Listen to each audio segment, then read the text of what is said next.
Hey guys, today I'm going to tell you how to install Samsung Music in Samsung A36 or A56.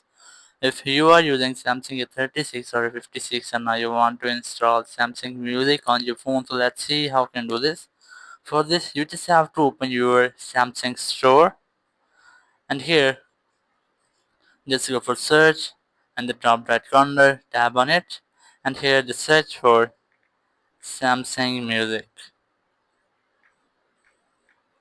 Just search for this, and here just tap on the first one and then install this app. Just tap on it and it will be installed on your phone. Now you just have to wait for its installation.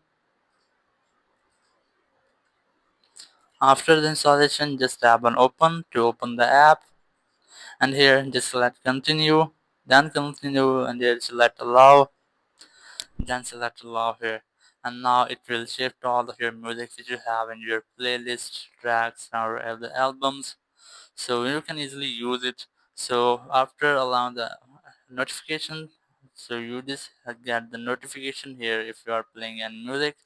So that's how you can easily install Samsung Music in your Samsung A36 or A56. Thank you very much for watching the video. Until next video, bye bye.